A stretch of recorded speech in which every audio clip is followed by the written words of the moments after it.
اور میڈیا نے دکھایا وہ سارے افسران اس وقت لاہور میں ہی پوسٹڈ ہیں سارے. بڑی انٹرسٹنگ چیز ہے جو میرا خیال ہے نچلے درجے کے جو جونیئر افسران ہیں, کانسٹیبلز, ہیڈ کانسٹیبلز, وہ اس وقت جیل میں ہیں. جو ایس پی صاحب ہیں سلمان علی صاحب, وہ ایبسکانڈر ہیں, وہ پتہ ہی نہیں ہے اکا دکا, وہ بھی اکا دکا. پتا ہے ان کو ویزا دے کے ایک کو ان کی so called J I T نے نامزد کیا تو اس کو ویزا دے کے خود بحفاظت باہر بھیج دیا, ریوارڈ کیا گیا نا جی. ان کو جو بالکل اعزاز کے ساتھ ریوارڈ دیا. اور ایک نامزد ملزم تھے ڈاکٹر توقیر شاہ, ان کو سوئٹزرلینڈ میں ایمبیسی کے اندر ایک بڑی WTO میں پوسٹنگ کر دی. اب بقایا سارے ملزم, اس لیے ایک بھی اریسٹ نہیں ہوا. کبھی آج تک ایسا واقعہ نہیں ہوگا, جھوٹا موٹا کوئی نہ کوئی بندہ اریسٹ ضرور کر لیتے. یہاں اس لیے اریسٹ نہیں کرتے کہ جو مجرم ہیں, قاتل ہیں, وہ سب کے سامنے ہیں. اگر ان کو اریسٹ کریں, جس کو بھی اریسٹ کریں, ان کو ڈر ہے وہی ان کے خلاف وعدہ معاف گواہ بن جائے گا. اگر ڈی آئی جی کو اریسٹ کر لیں, ایس ایس پیز کو کر لیں, کسی S2 ایس پی کو کر لیں, ڈی ایس پی, SHOs کو, جب ان کو اریسٹ کر کے سیریسلی اس کو عدالت کے کٹہرے میں لائیں گے اور اسے اپنا انجام نظر آئے گا, وہ تو اگلے ہی دن ساری حقیقت کھول دے گا کہ پردے کے پیچھے کون تھا, ہمیں حکم کس نے دیا. وہاں وزیر اعلیٰ اور وزیر اعظم چھپ نہیں سکتے. اپنے آپ کو چھپانے کے لیے سارے مجرموں کو انہوں نے چھپا رکھا ہے. ٹھیک ہے, کوئی ایک اریسٹ نہیں ہے. ٹھیک. اور اب وہ جو حکمران ہیں وہی قاتل ہیں, جو قاتل ہیں افسران وہی FIR اور کارروائی اسٹیٹ کی طرف سے نمائندگان وہ اس کا کرنے والے ہوتے ہیں. تو انہوں نے تو عدالت, جو پہلے ایک جج تھے اینٹی ٹیررسٹ کورٹ کے ایک جج جو ابھی ریٹائر ہو گئے, انہوں نے تو کیس کو ان کے احکامات کے تحت اس طرح چلایا ہے کہ ہر روز ہمارے لوگوں پر عدالت میں ایک 17 جون ہوتا تھا, ہر روز عدالت میں ایک 17 جون ہوتا تھا کیس کے اوپر. اور وہ اپنے چیمبر میں بیٹھ کے ہمارے لائرز کو بڑے کھلے طریقے سے خود کہتے تھے کہ مجھے آرڈرز ہیں, میں 2 اپریل یا 1 ویک آف اپریل میں ریٹائر ہو رہا ہوں اور سارے کیسز میں نے ختم کر کے نپٹا کے جانا ہے, یہ میرا مینڈیٹ ہے. بائی ہوک اور کروک مجھے ختم کرنا ہے, مجھے بائی ہوک اور کروک ختم کرنا ہے, اس لیے قتل عام کرنا ہے میں نے کیس کا. مجھے ان سے کہتے تھے کوئی انصاف, وہ اپنی زبان سے کہتا تھا کہ انصاف کے لیے صرف میں ہی رہ گیا ہوں, اگر یہاں سے نہیں ملتا تو انصاف اور عدالتیں بھی پڑی ہیں نا ہائی کو, وہاں سے لے لینا. میں نے تو احکامات کی تعمیل کرنی. وہ چیمبر میں بیٹھ کے کلیئر کٹ یہ کہتا تھا. تو اب وہ ریٹائر ہوئے, ان کی جگہ نئے جائے, ہماری اپلیکیشنز مسترد ہو گئیں. ہم نے جب یہ سارے حالات دیکھے اور ڈیلے ہو رہی تھی بہت, ہم تو پہلے اپنی FIR کے اوپر چلتے رہے, 7 متوازی سرکاری FIR چل رہی. اس FIR میں مقتولوں کے ورثاء مجرم بنے ہوئے ہیں, جو ہمارے گواہ ہیں وہ گواہ ملزم بنے ہوئے ہیں, ان پر فرد جرم 2 بار عائد ہوئی ہے, اور وہ اپنی ضمانتیں کرواتے پھرتے ہیں. جن کو انصاف چاہیے وہ اپنی ضمانتیں کروا رہے ہیں. سر اب ہم نے استغاثہ دائر کیا, اس لیے کہ آلریڈی ہم اس پروسیس کو چلتے چلتے کافی لیٹ ہو گیا, اور اس میں ہم بعض درخواستوں میں ہائی کورٹ تک بھی گئے ہیں, اور پھر ہائی کورٹ میں بھی سنوائی نہیں ہوئی. مخالف فریق کو نوٹس بھی نہیں سرو کیا انہوں نے. ڈر اتنا ہے نا, خوف اتنا ہے. ہاں, نوٹس بھی نہیں دیا, بغیر نوٹس سرو کیے پہلے ہی دن خارج کر دی. پھر ہائی کورٹ, سپریم کورٹ بھی گئے, اب استغاثہ دائر کیا ہے. مجھے اس چیز کا جواب دیجئے کہ آپ نے اب, اور میں یہاں ختم کر لوں ذرا, استغاثہ میں ہماری اب تک 36 شہادتیں یعنی گواہیاں ہو چکی ہیں. ایک پروسیس چل رہا ہے, ٹھیک ہے, لیکن اس کے بعد آگے جیسے میں نے پرسوں رات بھی دھرنے میں بیان کیا, ابھی تک اس کے قابل سماعت ہونے کا فیصلہ نہیں ہوا, ان کو طلب نہیں کرنے کا فیصلہ ہوا. بالکل, ہم تو دراصل سسٹین کر رہے ہیں, جنگ لڑ رہے ہیں, بقا کی جنگ لڑ رہے ہیں, عدل اور انصاف کے لیے. ملے گا اس دن جب ان کا اقتدار کا خاتمہ ہوگا, ان کا اقتدار کا خاتمہ ہوگا. لیکن مجھے یہ بتائیں, آپ نے ملٹری کورٹس کی اپیل کی ہے. سر, ہمیں یہ پتا ہے کہ پروونشل ایپیکس کمیٹیز ہوتی ہیں جو کہ بھیجتی ہیں انٹیریئر منسٹری کو جو کیسز جانے ہیں ملٹری کورٹس میں. پروونشل ایپیکس کمیٹی ان کی اپنی, انٹیریئر منسٹری ان کی اپنی, کس طرح پھر یہ ملٹری کورٹس میں کیسے جائے گا؟ آپ کیا ایکسپیکٹ کر رہے ہیں کہ جنرل راحیل شریف صاحب جو ہیں خود اس میں انٹروین کریں اور اس طرح یہ ملٹری کورٹس میں جائے؟ کیسے جائے گا ملٹری کورٹس میں؟ مجھے معلوم ہے یہ سارے پروسیجرز, جتنے پروسیجرز آپ مینشن, کچھ کیے آپ نے اور کچھ جو نہیں بھی کیے, وہ سارے پروسیجر ان کے اپنے ہاتھ میں ہیں. ایگزیکٹلی. یہ تو قانون بدل دیتے ہیں, آرڈیننس بدل دیتے ہیں, پارلیمنٹ کے اندر کانسٹیٹیوشن میں امینڈمنٹ لا لیتے ہیں، جو چاہیں کر لیں. یعنی ان کے ہاں تو نہ کسی آئین کا احترام ہے، نہ قانون کا احترام ہے، نہ عدالتوں کا احترام ہے. یہ وہی لوگ ہیں. جسٹس سجاد علی شاہ جب سپریم کورٹ کے چیف جسٹس تھے تو انہوں نے حملہ کروا دیا تھا. پاکستان کی تاریخ کا واحد واقعہ کہ سپریم کورٹ پر حملہ کروا دیا اور توڑ کے اس کے 2 حصے بنا دیے تھے. مطلب انہیں کسی شے کا حیا نہیں ہے. یہ بلیو ہی نہیں کرتے کسی چیز میں سوائے پاور اینڈ منی، 2 چیزوں کے. ہمیں پتہ ہے کسی پروسیجر سے یہ نہیں ہوگا. ہم ان تمام پروسیجر سے بالا بھی ایک چیز ہوتی ہے، بالا، اور وہ نیچرل جسٹس ہوتا ہے. ایف آئی آر جب درج ہوئی جنرل راحیل شریف صاحب کی انٹرفیئرنس سے، تو یہ بھی ایز آرمی چیف ان کا کام تو نہیں ہے نا کسی کی ایف آئی آر درج کرائیں. مگر چونکہ انہوں نے آنکھوں سے دیکھا ہوا ہے، وہ کنونسڈ تھے کہ اتنا بڑا ظلم ہوا ہے اور ایف آئی آر درج نہیں ہو رہی، تو وہ نیچرل جسٹس کو ذہن میں رکھ کے تو انہوں نے ایف آئی آر درج کروا دی. آپ کی بات کو یہاں انٹرپٹ کروں گی، اجازت اگر مجھے دیں، چھوٹی سی مجھے بریک لینی ہے. بریک کے بعد دوبارہ حاضر ہوتے ہیں، گفتگو کو یہیں سے آگے بڑھائیں گے. Let's take a short break.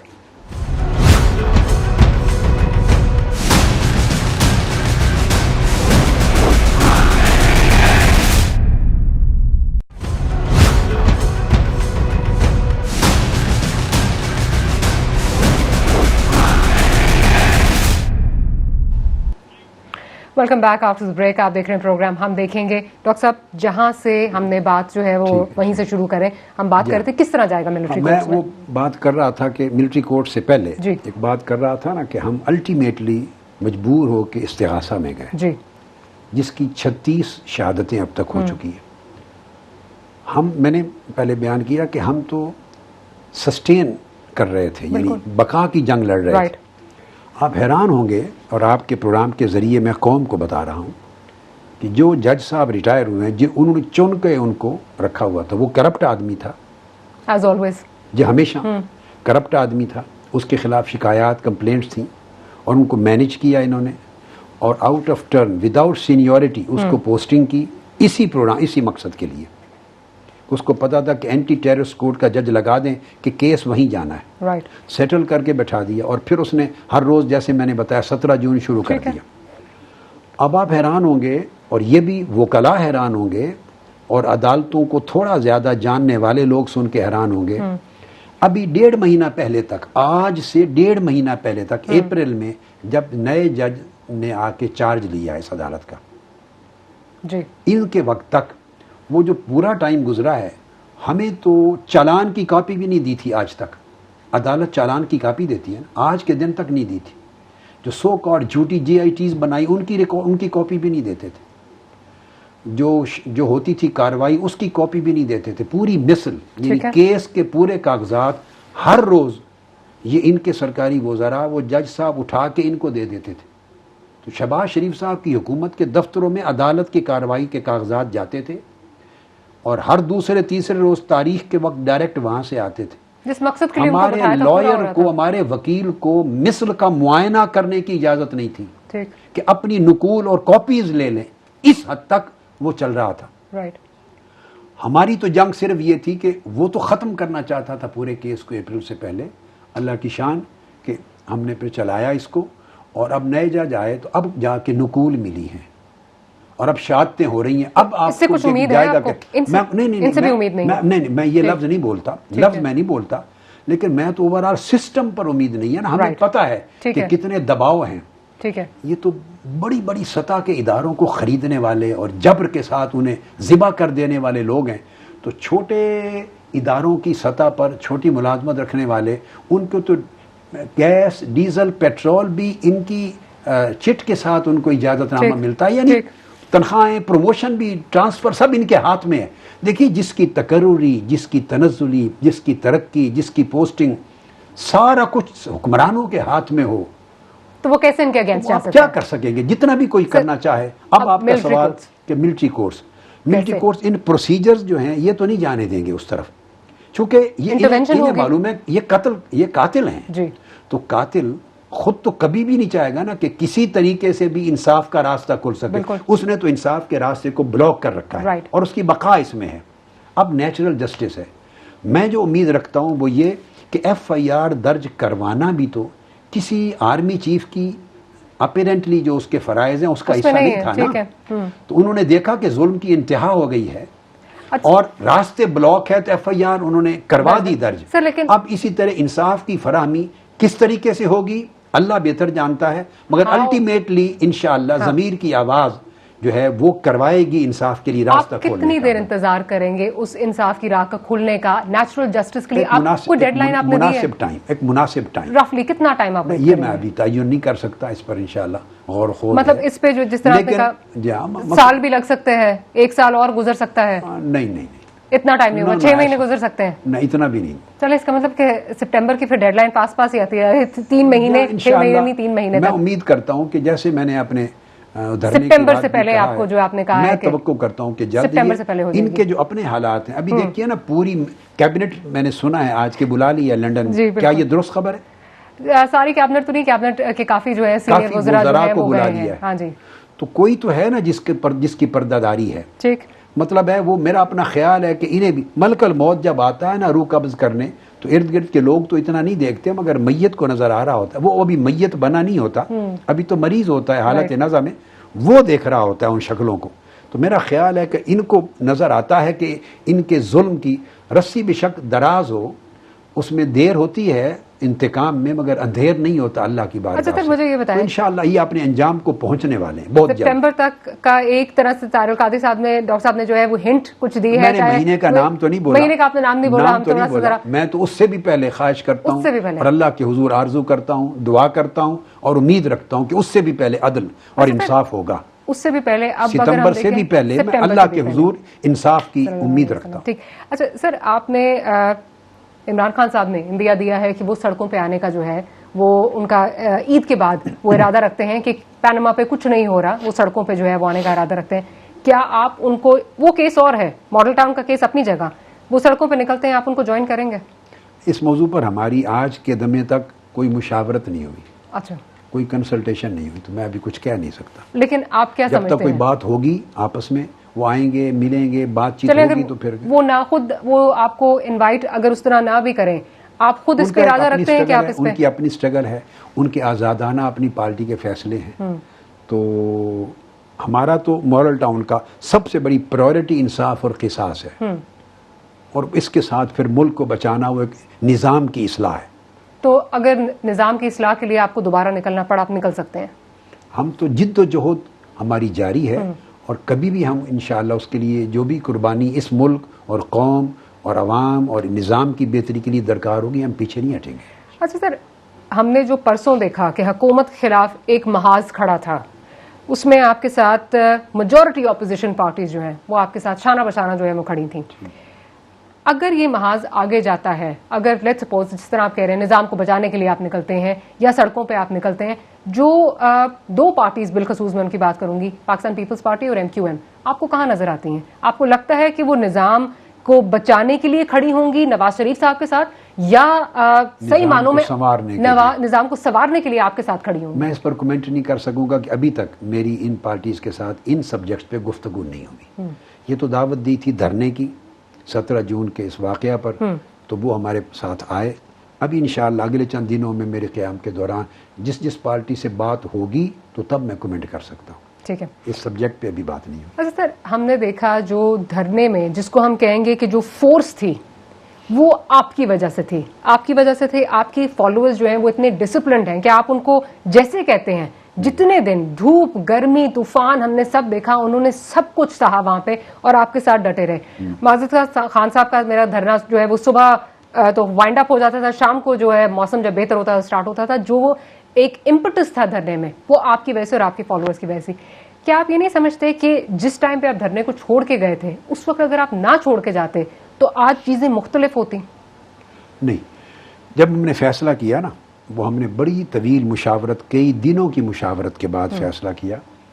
میری طبیعت ایسی ہے کہ میں ورکرز کی جان و مال, توانائی, ان کی سٹرگل کو اگر میں دیکھوں کہ اس وقت فوری نتائج پیدا ہونے کا ماحول پیدا نہیں ہوا تو میں ان کو رائے گاں نہیں جانے دوں گا. تو آپ کو سمجھ آ گئی تھی کہ اس وقت میں نے دیکھ لیا کہ اس وقت نتائج نتائج کا وقت نہیں آیا. جب ہم گئے تھے ہم بڑے پرعزم تھے, لیکن پوری سٹرگل کی, ہم نے سٹرگل میں کمی نہیں کی, قربانیوں میں کمی نہیں کی, کارکنان نے کمی نہیں کی، استقامت میں کمی نہیں، لڑے 31 اگست کی رات ڈٹ کر ہر چیز اپنے عروج کو ہر چیز پہنچائی، اور بڑا طویل 70 72 75 دنوں کا دھرنا ہمارا رہا، لیکن الٹیمیٹلی سارے معاملات کا جائزہ لے کے ہم اس نتیجے پہ پہنچے کہ اب فوری طور پہ وہ جو نظام کے بدلنے کی یا ان سے انصاف کے حصول کی اور ان کی برطرفی اور قصاص کا حصول اور انقلاب کی جو منزل ہے، وہ نتائج فی الفور اس وقت ماحول نہیں ہے کہ اچیو ہوں۔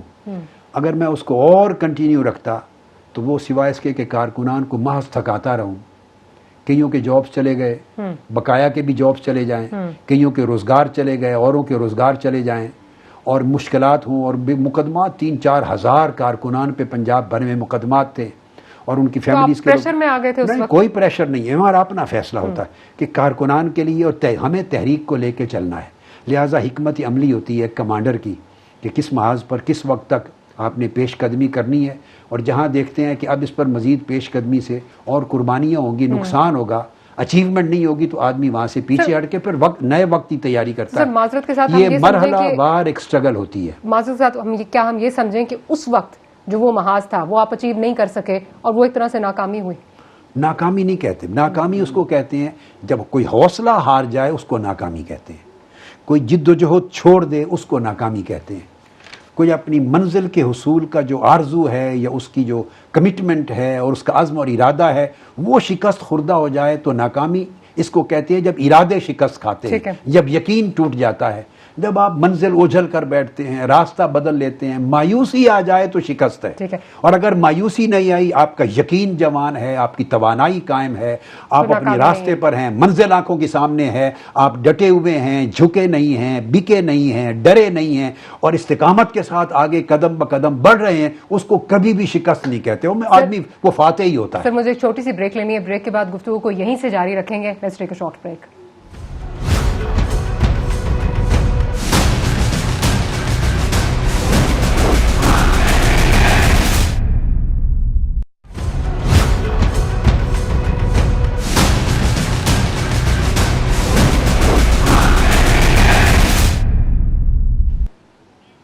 Welcome back after the break. آپ دیکھ رہے ہیں پروگرام ہم دیکھیں گے۔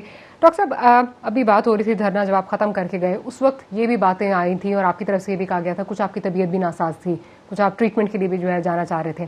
ایک نجی ٹاک شو میں خرم نواز گنڈاپور صاحب جو ہیں انہوں نے یہ کہا کہ یہاں پہ جب ان سے سوال کیا گیا کہ آپ نے یہاں پہ ٹریٹمنٹ کیوں نہیں اویل کیا، تو کہا گیا کہ آپ شفا میں آپ نے جو ہے وہ کوشش کی تھی، آپ نے ڈاکٹرز ہاسپٹل میں کوشش کی تھی، لیکن وہ ایڈمٹ کرنے کے لیے تیار نہیں تھے۔ سی ایم ایچ، اچھا جی سی ایم ایچ، کئی ہاسپٹلز میں سی ایم ایچ کس طرح جو ہے وہ، یہ مجھے پرسنلی علم ہے جی، میں اس کی خود، چونکہ وہ فون کر کے جب ان سے معذرت آتی تو مجھے اسی وقت بتاتے تھے، میں بیڈ پہ لیٹا ہوا تھا۔ یہ درست کہا ہے انہوں نے، سی ایم ایچ سے بھی جو ہے انہوں نے، اب مطلب وہ انہوں نے سیکیورٹی کلیئرنس کی بات کی، رات کا ٹائم تھا نا، تو اب لوکل مینجمنٹ ہی ہوتی ہے نا، تو they have to take their own decision, کوئی ہر چیزوں کے لیے اوپر تھوڑا رابطہ کرتے ہیں، اپنے ہیڈ کوارٹر سے تو نہیں کرتے۔ تو آپ کا مطلب لوکل ان کی جو ایڈمنسٹریشن تھی وہ پریشرائز ہو گئی، جو بھی اس طرح جو یہ شیخ زاید ہاسپٹل کا بھی پتہ کیا تھا، تو 2-3 ہاسپٹلس کا انہوں نے پتہ کیا تھا، تو کسی نے کوئی مجبوری، کسی نے کوئی مجبوری ہمارے پاس، باقی پتہ چلا مجبوری سمجھ آتی، سی ایم ایچ کی مجبوری نہیں سمجھ آتی۔ نہیں، ان کی کوئی لوکل سیکیورٹی کلیئرنس کا لفظ بولا تھا انہوں نے ان کو مشن۔ آپ یہ مانتے ہیں کہ سیکیورٹی کلیئرنس اللہ چاہیے کچھ اور؟ میں اس سے زیادہ کمنٹ نہیں کر سکتا، میری طبیعت بہت بدگمانی والی نہیں ہے۔ انہوں نے پوچھا، پہلے انہوں نے یس کر دیا تھا، ہم تیار ہو کے نکلنے لگے تھے، پھر دوبارہ ٹیلی فون کال آئی تو انہوں نے کہا کہ ہماری مینجمنٹ کو سیکیورٹی کلیئرنس، کوئی سیکیورٹی کے مسائل ہیں۔ یہاں پہ سی ایم ایچ یا پنڈی میں؟ نہیں، یہاں لاہور میں، لاہور کی بات کر، ادھر ہی تھے گھر میں، تو مجھے بتا دیا، میں نے کہا کوئی بات نہیں، ٹھیک ہے، دیٹس اٹ، اس سے زیادہ میں نے بودر نہیں کیا۔ بٹ آپ کو یہ عجیب سی بات نہیں لگی کہ سی ایم ایچ سے یہ کہا جا رہا ہے لاہور کا لوکل میٹر ہے، جو بھی ان کے ہیڈ آف انچارج ہوں گے، جو لوکل ہیڈ ہوں گے، ان کو ذاتی طور پہ سیکیورٹی کے حالات کی وجہ سے یا کیا مشکلات ہیں، بہر صورت میں اس سے زیادہ سوچتا نہیں ہوں اور مزید گمان نہیں کرتا، لیکن اتنی بات جو کہی ہے وہ درست ہے، چونکہ مجھے خود وہ اس وقت بتا رہے تھے کہ یہ پوزیشن ہے، کیونکہ ہم تو تیاری میں تھے جانے کے لیے، سامان وغیرہ تیار کر کے بیٹھے تھے جانے کے۔ ٹھیک، اچھا سر، جب سے 17 کے بعد سے آپ نے دھرنے کی، آپ نے جو ہے ایک طرح سے ایک ڈیڈ لائن تو نہیں دی، لیکن آپ نے یہ کہا کہ اگر چیزیں نہ ہوئی تو آپ دھرنا جو ہے وہ آگے جو ہے اس کو ملتوی آپ نے کیے وہ آگے جا سکتا ہے۔ تب سے رانا ثناء اللہ صاحب کی طرف سے بڑی جو ہیں وہ ڈفرینٹ قسم کی ایلیگیشنز بھی آ رہی ہیں آپ پہ, تہمتیں بھی لگائی جا رہی ہیں. میں آپ سے ایک چیز پوچھنا چاہوں گی, ان کی طرف سے ایک آ گیا کہ آپ کے بیٹے, آپ کی جو بہو ہیں, ان کے وہ کوئی آف شور کمپنیز اون کرتے ہیں جس کے ذریعے پراپرٹیز جو ہیں وہ اون کی جا رہی ہیں. اب اس میں مسئلہ صرف یہ, آف شور کمپنی ہولڈ کرنا ہمارے ملک میں اصل میں آف شور کمپنی اس وقت ایک گالی بن چکی ہے. آف شور کمپنی کا اگر پیسہ ٹھیک ہے اور اگر آپ نے جو ہے پیسہ منتقل ٹھیک طرح کیا تو اس میں there is nothing wrong with it. Khan صاحب, مجھے خان صاحب کی وجہ سے, ان کے خان صاحب نے اس کو ایک گالی بنا دی اور پھر ان کی خود کمپنیز نکل آئیں. تو اس وقت سوال آپ سے یہ کہ کیا آپ کی کمپنیز ہیں؟ میں بتاتا ہوں, میں آف شور کمپنی کو سب سے بڑی غلیظ گالی سمجھتا ہوں. جو لوگ اف اینڈ بٹ لگاتے ہیں نا جی پیسہ حلال کا ہو, فلاں ہو فلاں ہو, تو پھر ٹھیک ہے. میں اس مکتب فکر کا نہیں ہوں. حلال کے پیسے والا آف شور کمپنی بناتا ہی نہیں ہے. میرا سٹینڈ روز اول سے یہ, جس کے حلال کے پیسے ہیں نا وہ آف شور کمپنی کیوں بنائے, وہ آن شور بنائے. خان صاحب کی بھی ہے. میں کمنٹ کسی پر نہیں کروں گا. میں صرف اپنی ذات کے والے سے نقطۂ نظر اپنا بیان کر رہا ہوں. میں اس میں بھئی حلال کا پیسہ ہو, فلاں کا ہو, فلاں, تو پھر حلال کے پیسے میں ٹیکس کا پیمنٹ بھی آتی ہے, سورس بھی آتا ہے. جس طرح کہتے ہیں نا ڈبل ٹیکسیشن ان کو ہوتی, شہری نہیں تھے اور ڈبل ٹیکسیشن نہیں ہوتی. ڈبل ٹیکسیشن بھی نہیں ہوتی. آپ جس ملک میں بناتے ہیں تو اسی جگہ کا ٹیکس پے کرتے ہیں اور پورا ٹیکس دیتے ہیں. ٹیکس ایویژن نہیں کرنا. سورس آف انکم آپ کا جائز ہے, ذریعہ وصول جائز ہے, ٹریک صحیح ہے, منی لانڈرنگ نہیں ہے, کرپشن نہیں ہے, کک بیکس نہیں ہے, ٹھیک, اور وہاں ٹیکس آپ پے کر رہے ہیں. جب یہ ساری چیزیں ادا ہو تو حلال کا پیسہ رہتا ہے. اگر اس میں آپ کرتے ہیں تو یہ چوری چکاری ہے. تو جب چوری چکاری نہیں کرنی تو آف شور کمپنی کیوں؟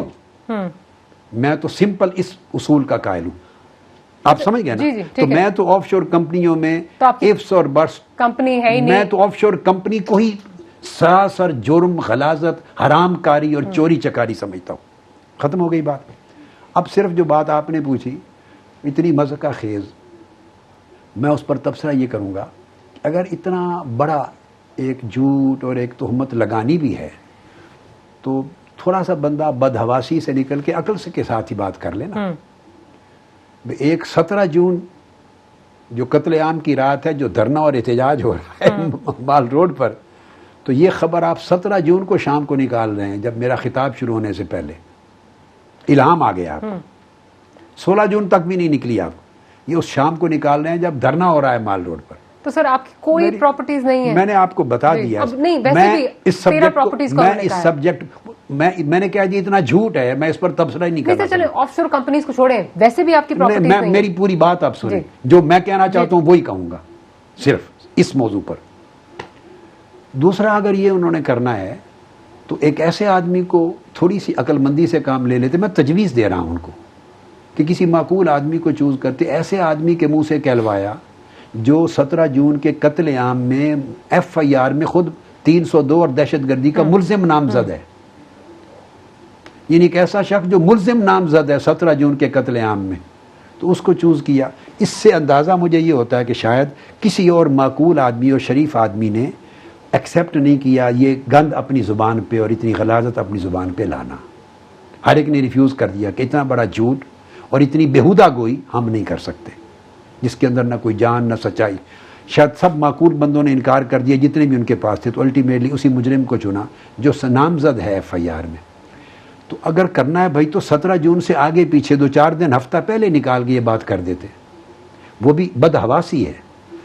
تیسری چیز ہے بھائی پراپرٹی تو آپ الزام لگا رہے ہیں 8-10 ملک گن کے ویسٹرن ورلڈ کے 13 پراپرٹیز کے 13 یا آپ 30 بنا لیں جو چاہیں, الزام تو وہ لگا رہے ہیں.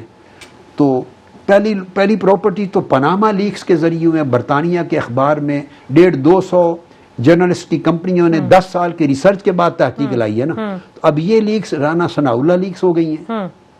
مطلب ہے یہ دنیا کے کسی اخبار میں کم سے کم انہیں کہیں چند کروڑ روپے خرچ کر کے, ارب روپے خرچ کر کے اگر اتنا کام کرنا ہی ہے تو برطانیہ کے کسی اخبار میں پہلے خبر چھپا لیتے جہاں بقول ان کے پراپرٹیز ہیں اور رجسٹریشن کے کاغذات ہوں گے, کچھ اگر کوئی چیز وجود میں ہوگی تو وہ ان کو دیتے, اور لندن میں چھپاتے یہ خبر, یہ فرانس میں چھپاتے, ویسٹرن ورلڈ میں چھپاتے, اور اس کو پھر کوٹ کرتے. تو بات تھی آخری دن دھرنے کے دن, اور آپ یہاں جو ملزم ہے آپ وہ ریلیز, یہ ایک لاغو چیز ہے. یہ سٹوری ان کی بکی نہیں, نہ کوئی خریدے گا، اور میں اس پر مزید وقت نہیں ضائع کرنا چاہتا. لغو ہے بس. اللہ نہیں تو سر جو یہ بات وہ کر رہے ہیں کہ جی 60 لاکھ میں ان کی کینیڈا میں بات کو اس پراپرٹی قابل ہے تو وہ کریں، جو چاہیں کریں، کرتے پھریں. اچھا اتنی لغو بات ہے، اتنی لغو بات ہے. اگر اس مجھے میں اس پر کرنا چلیں، اگر آپ یہ کہہ رہے ہیں کہ یہ ایک ڈیفیمیشن کیمپین آپ کے خلاف جو انہوں نے شروع کرنے کی کوشش کی سر، کوشش تو کی ڈیفیمیشن کیمپین شروع کرنے کی، تو کیا آپ اس پہ جو ہے قانونی میں طور کچھ بھی نہیں کروں. کچھ بھی نہیں یہ کریں اتنی لغو چیز ہے، اتنی لغو چیز ہے کہ میں اس پر ٹائم ہی نہیں دینا چاہتا. اتنی بیہودہ چیز ہے اور بے عقلی کی بدحواسی کی چیز ہے. دیکھیے جب میں 2013 میں 2014 میں موومنٹ ہوئی تو انہوں نے اس وقت بھی طرح طرح کے الزامات، ان کا ایک ہاؤس ہے گھڑے تھے، بنائے تھے، کچھ نہیں ان سے نکلا. اب اچانک رات کو یہ کہہ دیا کہ بیہودہ گوئی.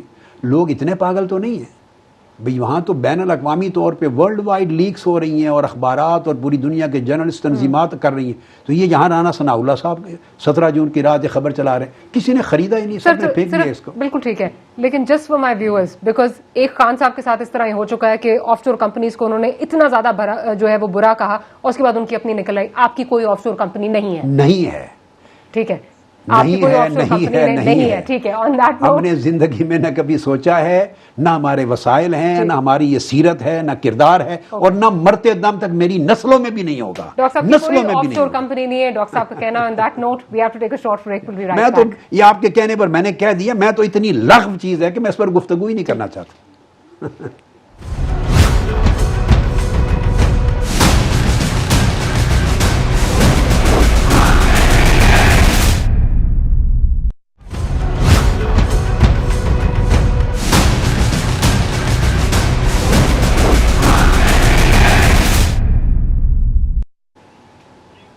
Welcome back after the break. آپ دیکھ رہے ہیں پروگرام ہم دیکھیں گے.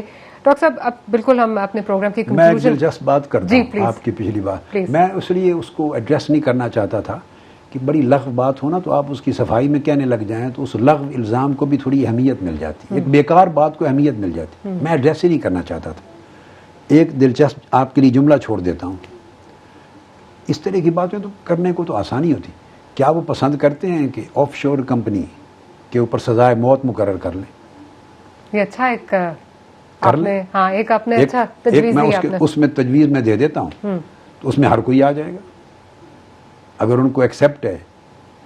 میری بات آپ سمجھ گئی ہوں. اور میرا خیال ہے رانا ثناء اللہ صاحب اگر ہمارا جو پروگرام ہے اس وقت وہ دیکھ رہے ہیں تو ڈاکٹر صاحب نے ایک بہت بڑا ایک طرح سے ان کو چیلنج دے دیا کہ اگر اس پہ سزائے موت جو ہے وہ رکھ لیں تو دیکھ لیتے ہیں آگے کیا ہوتا ہے. میں تو ان کی پوری پارٹی کو کہہ رہا ہوں، ان کی پوری پارٹی سزائے موت مقرر کر دیں جس کی آف شور کمپنی ہو. سزائے موت ایک تجویز دے رہا ہوں، آفر دے رہا ہوں.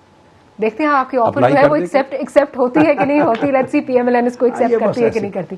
اچھا ڈاکٹر صاحب، بعض لوگوں کی ساری سیاست جھوٹ بولنے پر، الزامات پر، تہمتوں پر، شر انگیزی پر ہوتی ساری، اور اس کے اندر کوئی حقیقت نہیں ہوتی. وہ ساری زندگی ایسے گند اچھالنا ہوتا ہے انہوں نے، اور اندر وہی کچھ ہوتا ہے وہی باہر زبان پہ لاتے ہیں بس.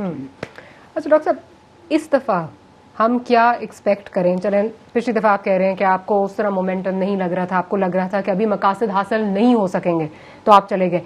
یہ جو دھرنا ہے اگر آپ نکلتے ہیں سڑکوں پہ، how will this be different from the previous ones? کیونکہ ابھی سے جس طرح آپ بات کرتے ہیں حکومتی وزراء نے جو ہے وہ کہنا شروع کر دیا. پرویز رشید صاحب کا کہنا ہے کہ جی سبز باغ دکھا کے دوبارہ چلے جائیں گے. خواجہ آصف کہہ رہے ہیں جی ڈیل کر کے پھر واپس چلے جائیں گے. تو کیا ہم اس دفعہ مطمئن رہیں کہ طاہر القادری صاحب جب تک ان کے مقاصد اچیو نہیں ہوں گے، ان 14 لوگوں کے قاتلوں کو نہیں پکڑا جائے گا، طاہر القادری صاحب واپس نہیں جائیں گے؟ میں ایک دلچسپ بات کرتا ہوں پہلے آپ کو. وہ جو کہتے رہتے ہیں آف اینڈ میں ڈیل کر کے پھر چلے جائیں گے، وہ پہلی ڈیل تو بتا دیں وہ کس نے کی تھی، کس نے کرائی. آپ غالباً میرے خیال ہے ان پہ کوئی ڈیفیمیشن کا کیس بھی کیا ہوا ہے اس پہ. نہیں، وہ تو ان پر نہیں تھا، وہ تو کوئی اور تھا کسی کا. یہ جو ڈیل کر دینا تو وہ 2 سال جو گزر گئے، ہم نے تو اس کو ریفیوٹ کیا نا، تو کبھی یہ بھی بتا دینا کس نے کی، ان کی طرف سے کون تھا، ہماری طرف سے کون تھا، کس جگہ پہ ہوئی، کیا ڈاکیومنٹ ہوا، کیا لین دین ہوا. دیکھو صرف کہتے رہے، یہ نہیں، بندے کے جھوٹے ہونے کے لیے صرف اس طرح کی گفتگو ہی کافی ہوتی ہے. ڈیل کر کے پھر چلے جائیں گے، وہ پھر تو تب آدمی جاتا ہے نا، وہ پہلی ڈیل کہاں گئی. اور دیکھیے کسی دشمن آپ چیلنج کرتے ہیں کہ آ کے آپ کو بتائیں کہ کون ہے وہ جنہوں نے جو ہے وہ ڈیل جنہوں نے کی ہے. میں اس طرح کی طبیعت نہیں ہوں میں چیلنج کروں، تماش بینی نہیں کرتا میں. پر میں نے ایک بات کہہ دی آپ کو، ایک بڑی امپورٹنٹ چیز ہے، وہ یہ ہے کہ میں نے تو کئی بار یہ بات بتائی کہ ڈیل کرنا. تو میں نے اس دن پرسوں رات بھی بتایا تھا کہ ہمارے تو 14 شہداء کے گھرانے ہیں, انہوں نے تو ان سے ڈیل کرنے کی کوشش کی. وہ غریب گھرانوں میں ایک بچی کے ساتھ ڈیل نہیں کر سکے. کروڑوں روپے کی ان کو آفرز کی ایک غریب گھرانے کو. آپ بتائیں, پاکستان میں آپ رہتی ہیں, ہر روز پاکستان میں قتل ہوتے ہیں اور ہر روز قتل بکتے ہیں. بالکل ایسے ہی. والدین اپنی اولاد کے قتل کو بیچتے ہیں, بچے ماں باپ کے قتل کو بیچتے ہیں, بھائی بہن کے قتل بکتے ہیں, ہر روز جانیں بکتی ہیں. کیونکہ نظام ان کو انصاف نہیں دلا سکتا تو وہ پیسے لے کے دیت کے بہانے اپنی جان چھڑاتے ہیں اور کہتے ہیں آدمی تو جانا تھا چلا گیا, اب چلو کچھ نہیں ملنا انصاف, پیسے لے لیتے ہیں ہر روز. یہ پہلا واقعہ پاکستان کی ہسٹری میں میری یادداشت میں ہے. 14 شہید ہوئے ہیں, سارے گھرانے غریب ہیں, ان کے پاس اپنے گھر بھی نہیں ہے, کئیوں کے پاس اور پھر بھی چھوٹے گھر ہیں, اور ان کے قارون کے خزانے ان کے پاس اور فرعون جیسی طاقت ان کے پاس, تو ان سے ڈیل نہیں کر سکے. کروڑوں روپے کے ساتھ ان میں سے کسی ایک فرد کو خرید نہیں سکے. بندے کو کچھ تو عقل ہونی چاہیے نا بات کرنے سے پہلے. نہ ڈرا سکے انہیں اور نہ ان کو خرید سکے. اور اس کے بعد یہ کہ پھر جو لوگ یہ چونکہ ان کا کلچر, ان کی سارا کلچر ڈیل کا ہے. یعنی ایک آدمی بولی, ایک آدمی کے دیکھیے اصولی اندر اگر صفائی طہارت پاکیزگی نہ ہو اور ساری زندگی گندگی اور غلاظت کی ہو نا, کرپشن کا پیسہ کھایا ہو, حرام کا پیسہ کھایا ہو, حرام کا کمایا ہو, حرام کا پیسہ لگایا ہو, حرام کے کمائی کے ذریعے سے زندگی بندہ گزار رہا ہو, اس کی زبان بھی ایسی ہوتی ہے, وہ بولی ایسی بولتا ہے, ہر ایک پر اس قسم کے کیچڑ اچھالتا ہے. تو اس کا طریقہ یہ ہوتا ہے. آسان طریقہ صرف یہ ہے کہ جو لوگ اس طرح کرنے والے ہوتے ہیں ان کی جرت ختم ہو جاتی. وہ آنکھوں میں آنکھیں ڈال کے بات نہیں کرتے, وہ جرت سے للکارتے نہیں ہیں, وہ پلٹ کے آ کے اپنا احتجاج یہ جد و جہد جاری نہیں رکھتے. وہ ان کی تو ٹانگیں ہی کانپتی ہیں چونکہ ضمیر ختم ہو جاتا ہے. تو مقصد یہ ہے کہ ان چیزوں سے بیسک چیز دیکھ لیں کہ انصاف اور قصاص کی اس تحریک کو ان چیزوں سے کوئی زک نہیں پہنچے. آپ نے دیکھا ایک دن کی کال پہ کتنے لوگ آئے, تو مطلب یہ ہوا کہ ان کے پروپیگنڈز کا کوئی اثر نہیں ہوتا, لوگ اس کو مسترد کرتے. وہ بالکل ٹھیک ہے, لیکن میں آپ سے یہ پوچھ رہی ہوں کہ یہ کس طرح مختلف ہوگا. کیا اس دفعہ جب تک انصاف نہیں ملے گا, آپ یہیں ہیں, آپ پاکستان میں ہی ہیں, آپ نہیں جائیں گے؟ اچھا, اب میں یہ بات بتا دوں, یہ بھی اچھا سوال آپ نے کیا. میرا یہاں رہنا یا آتے جاتے رہنا ٹوٹلی انڈیفرنٹ اور اممیٹیریل ہے. میری لائف ان لوگوں کی لائف سے بڑی مختلف ہے. یہ صرف لوٹ مار اور کرپشن کے لیے سیاستدان بنے ہوئے ہیں اور ان کا سیاست سے ہٹ کر اور کوئی کام نہیں ہے. اگر آپ ان کو ڈسکوالیفائی کر دیں, گھر بیٹھ جائیں, تو سوائے ڈیروں میں بیٹھ کے گالی گلوچ کرنے کے ان کے پاس کوئی کام نہیں ہے. میں نے ایک کائنات کریٹ کی ہے اللہ کی مدد و نصرت سے دنیا کے 90 ملکوں میں, اور 90 ملکوں میں نے سینٹرز بنائے ہیں, کمیونٹی سینٹرز, اسلامک سینٹرز, مسجدیں, ادارے, سکولز, خواتین کے سینٹر, بچوں کے سینٹر. وہاں تعلیم ہوتی ہے, تربیت ہوتی ہے, پھر تنظیمات ہے, ایک نیٹ ورک ہے. وہ میرا خاندان ہے. تو جس طرح میں ذمہ داریاں یہاں پاکستان کے اندر نبھاتا ہوں نا, اس طرح پاکستانی کمیونٹی کی دنیا کے 90 ملکوں میں ذمہ داریاں نبھاتا ہوں. لیکن آپ کو پھر میں ورلڈ وائڈ ایڈریس کرتا ہوں. اب صرف اس دنیا کو نہ دیکھیں, میں گلوبلی دیکھتا ہوں. یہی فرق ہے, میں گلوبلی دیکھتا ہوں. میری رسپانسبلٹی گلوبل ہے, انٹرنیشنل ہے. میں صرف ایک جگہ کی ذمہ داریاں نہیں نبھا رہا. میں نے یہاں ایکسکلوسیو بغیر کسی جگہ کے 55 سال یہیں سٹرگل بھی کی ہے میں نے, اور میں باہر جاتا آتا تھا. اب معاملہ اتنا بڑھ گیا ہے کہ میں ریسرچ ورک بھی کرتا ہوں, میں اگلی نسلوں کی ذمہ داریاں نبھا رہا ہوں. میں نے 500 کتابیں میری پبلشڈ ورکس ہیں.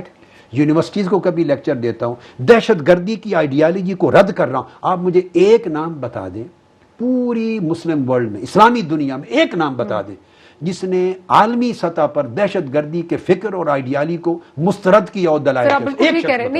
تو میں اس محاذ پر کام کرتا ہوں. تو میرا ورلڈ وائڈ جانا آنا یہ میری ریکوائرمنٹ. میں ادھر جاؤں جا رہا ہوں, لیکن پروگرام کا وقت بالکل تھوڑا رہ گیا, قطع کلامی کی معافی چاہوں گی, لیکن مجھے صرف یہ بتا دیجئے کہ کیونکہ جب آپ یہاں پر آتے ہیں اس کیس کو, اس پرٹیکولر کیس کو, کیونکہ ان لوگوں کے لیے جن کے پیارے گئے ہیں وہ تو آپ کی طرف ہی دیکھتے ہیں. انہوں نے اگر نہیں قصاص, اگر دیت نہیں ابھی تک لی, تو آپ کی طرف ہی دیکھ کے کرتے ہیں, اور آپ سے ہی ان کی جو ہے وہ امیدیں منسلک ہیں. یہ میرا سوال ہے. میرے آنے اور جانے سے ان کے عدل اور انصاف اور قصاص کی سٹرگل میں کوئی فرق نہیں آتا. وہ قانونی جنگ ہے, وہ ہم آلریڈی لڑ رہے ہیں. میں اس میں گواہ نہیں ہوں اور میں نے عدالت میں پیش نہیں ہونا ہوتا. وہ ہماری پوری پارٹی سینکڑوں لوگ ہر تاریخ پر کھڑے ہوتے ہیں، سینکڑوں ہزاروں. ہمارے وکلاء کی پوری ٹیم ہر تاریخ پر موجود ہوتی ہے اور ہر روز کی مجھے وہ پروگرس دے رہے ہوتے ہیں. ہم نے کروڑوں روپے کی فیسز دے کر وکیلوں کی پوری ٹیمز بنائی. ہم قانونی جنگ لڑ رہے ہوتے ہیں. میں تو جب یہاں ہوتا ہوں اس عرصے میں صرف ایک احتجاج کے ذریعے میں رائے عامہ ہموار کر کے پبلک کو صورتحال سے آگاہ کر کے میں ایک ایسا حق مانگنے کے لیے رائے عامہ ہموار کرتا ہوں، ورنہ قانونی جنگ میں کوئی تعطل نہیں آتا. وہ ہماری چل رہی ہے اور وہ کبھی پریشان نہیں ہوتے. جو احتجاج کا سلسلہ ہے وہ تو آپ کے آنے سے اس میں وہ مومنٹم آتا ہے. احتجاج تو اس کا مطلب کہ صرف احتجاج ہر روز نہیں ہوتے. بالکل، تو احتجاج لاسٹ ریزورٹ نہیں ہے. اس کا مطلب کہ احتجاج پہ چیز ختم نہیں ہوگی، جس طرح آپ کہہ رہے ہیں کہ اگر نہیں ملا تو ہم سڑکوں پہ آئیں گے. اور احتجاج یاد دہانی کو کہتے ہیں. یہ ایک یاد دہانی ہوتی ہے اور یاد دہانی آف اینڈ آن کرواتے رہتے ہیں اور سٹرگل مسلسل انصاف کے اصول کے لیے جاری رہتی ہے. وہ قانونی جنگ بھی ہے، پھر مختلف علاقوں میں احتجاج بھی جاری رہتے ہیں، لوکل احتجاج. یہ بڑے پیمانے پر جب کرنا ہوتا ہے تو آف کورس میں خود موجود ہوتا ہوں، مگر ہر شہر میں احتجاج ہوتا ہے، وہ راؤنڈ دا ایئر جاری رہتے ہیں. آپ نے ٹی وی میں اخبارات میں کئی بار دیکھا ہوگا ریلیز احتجاج کی ہر شہر میں ہر ضلع میں نکلتی رہتی ہیں.